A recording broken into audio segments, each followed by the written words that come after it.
नोरमा group, जो सोचता है वो करता है। आपके अपने सपनों का आशियाना। बिहार विधानसभा चुनाव 2025 के लिए कांग्रेस पार्टी ने अपनी तैयारियां तेज कर दी है। इस बार कांग्रेस किसी भी सूरत में पिछली बार की तरह कमजोर प्रदर्शन नहीं दोहराना चाहती है।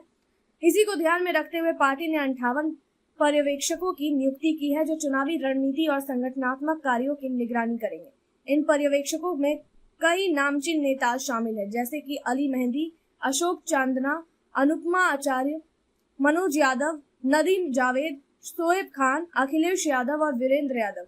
पार्टी अध्यक्ष मल्लिकार्जुन खड़गे ने इन सभी नेताओं को जिम्मेदारी सौंपी है, ताकि बिहार में कांग्रेस को मजबूत किया जा सके और महागठबंधन में पार्टी की भूमिका को और प्रभावशाली बनाया जा सके। यह कदम इसलिए भी महत्वपूर्ण है क्योंकि बिहार में चुनाव अक्टूबर-नवंबर में होने की संभावना है और कांग्रेस पहले से ही अपनी स्थिति मजबूत करने में जुट गई है। इन पर्यवेक्षकों का नाम केवल चुनावी रणनीति बनाना ही नहीं होगा, बल्कि उन्हें यह भी दिखाना होगा कि पार्टी के प्रत्याशियों का चयन सही तरीके से हो, स्थानीय मुद्दों को समझा जाए और उन पर उचित रणनीति बनाई जाए। इसके अलावा वे यह भी सुनिश्चित करेंगे कि संगठनात्मक ढांचे को मजबूत किया जाए और जमीनी स्तर पर कार्यकर्ताओं के बीच तालमेल बढ़े। कांग्रेस इस बार कोई चूक नहीं करना चाहती है, क्योंकि 2020 के विधानसभा चुनाव में पार्टी को केवल 19 सीटों पर ही जीत मिली थी। हालांकि वह महागठबंधन का हिस्सा थी, लेकिन उसका प्रदर्शन अपेक्षा से कम था। यही कारण है कि इस बार वह अपने प्रदर्शन को सुधारने के लिए समय रहते रणनीति पर काम कर रही है। कांग्रेस नेतृत्व को यह अच्छी तरह समझ में आ गया है कि बिना जमीनी स्तर पर संगठन को मजबूत किए चुनाव में सफलता पाना मुश्किल है। इसलिए पार्टी ने जिन नेताओं को पर्यवेक्षक बनाया है, वे सभी अनुभवी हैं और अपने अपने क्षेत्रों में अच्छा प्रभाव रखते हैं। जैसे अशोक चांदना को राजस्थान में युवा चेहरा माना जाता है, वही अली मेहंदी का अच्छा खासा राजनीतिक अनुभव है। अनुपमा आचार्य जैसे सेवानिवृत्त कमांडर भी इस बार संगठनात्मक मजबूती के लिए नियुक्त किए गए हैं। इन सभी नेताओं को अलग अलग क्षेत्रों की जिम्मेदारी दी गई है। वे जहां जाकर पार्टी के प्रदर्शन का आकलन करेंगे, उम्मीदवारों के नामों पर मंथन करेंगे और स्थानीय नेताओं से फीडबैक लेकर उच्च नेतृत्व को रिपोर्ट देंगे। इससे पार्टी को यह तय करने में आसानी होगी कि कहां किस उम्मीदवार को उतारना है और किस क्षेत्र में पार्टी की पकड़ मजबूत करनी है। इसके साथ ही इन पर्यवेक्षकों को यह भी निर्देश दिया गया है कि वे सुनिश्चित करें कि चुनाव के दौरान कोई भी गुटबाजी न हो और सभी कार्यकर्ता एकजुट होकर काम करें, क्योंकि बिहार की राजनीति में जातीय समीकरण और क्षेत्रीय प्रभाव बहुत महत्वपूर्ण होते हैं। इसलिए यह जरूरी है कि पार्टी कार्यकर्ता पूरी तरह से सक्रिय और एकजुट रहे। कांग्रेस पार्टी यह भी चाहती है कि इस बार सीट बंटवारे को लेकर महागठबंधन में कोई विवाद न हो, इसलिए रणनीतिक तौर पर अभी से ही बातचीत की जा रही है, ताकि चुनाव के वक्त सभी दलों के बीच तालमेल बना रहे। यह देखा गया है कि जब जब महागठबंधन में सीट बंटवारे को लेकर टकराव हुआ है, तब तक उसका चुनाव परिणामों पर पड़ा है। कांग्रेस को यह भी ध्यान में रखना होगा कि इस बार बीजेपी और जेडीयू का गठजोड़ काफी मजबूत है। इन दोनों दलों ने अभी से अपनी रणनीति पर काम करना शुरू कर दिया है और मतदाताओं को अपने पक्ष में करने के लिए विभिन्न योजनाओं की घोषणा भी कर दी है। इसलिए कांग्रेस को अपनी रणनीति और संगठन को और अधिक मजबूत बनाना होगा। एक और महत्वपूर्ण बात यह है कि इस बार चुनाव आयोग ने भी पहले से तैयारियां शुरू कर दी है। मतदाता सूची को अपडेट किया जा रहा है और फर्जी वोटरों को हटाने की प्रक्रिया तेज हो गई है। ऐसे में कांग्रेस को भी यह देखना होगा कि उसके समर्थक मतदाता सूची में बने रहे और चुनाव के दिन वोट डालने जाए।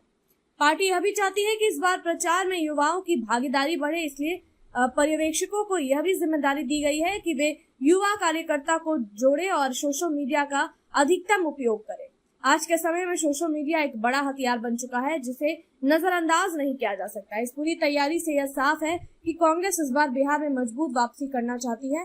पार्टी नेतृत्व ने जिस तरह से योजनाबद्ध तरीके से पर्यवेक्षकों की नियुक्ति की है, उससे यह उम्मीद की जा रही है कि आगामी चुनाव में कांग्रेस का प्रदर्शन बेहतर होगा। कुल मिलाकर कांग्रेस ने जो कदम उठाया है वह काफी अहम है। संगठन को मजबूत करने, स्थानीय मुद्दों को समझने, उम्मीदवारों का सही चयन करने और चुनावी रणनीति को कारगर बनाने की दिशा में यह एक सकारात्मक शुरुआत मानी जा रही है। देखना होगा कि इन 58 पर्यवेक्षकों की मेहनत और योजना जमीन पर कितनी कारगर साबित होती है और पार्टी को कितनी सीटों पर जीत मिलती है। देखते हैं इस मामले में आगे और क्या कुछ अपडेट आता है। तब तक के लिए आप देखते रहिए भारत लाइव।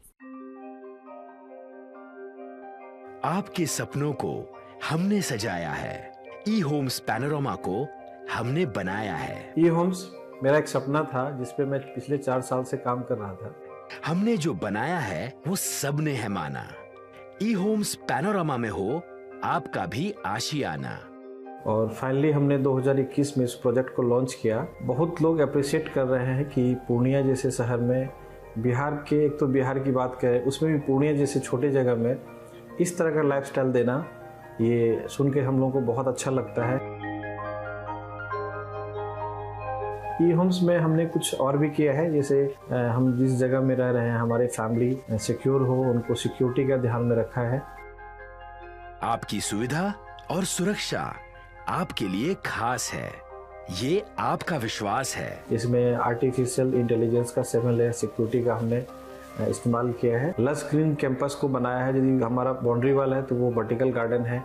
ये जितनी भी फैसिलिटी होता है एक इंटरनेशनल टाउनशिप में ई होम्स है, ये हम लोग विश्वास नहीं कर पा रहे हैं। जो भी हमारे मित्र दोस्त या जो भी हमारे बाहर के बाहर आते हैं तो हम लोगों को बहुत अच्छा सुनने को मिलता है और बहुत अच्छा क्रेडिट मिल रहा है। वो सारा हमने सिर्फ एक बिल्डिंग नहीं बनाया, हमने एक बहुत अच्छा लाइफस्टाइल दिया ई होम्स में, और मेरा एक सपना था जिसको मैं आज फुलफिल होते हुए देख पा रहा हूँ।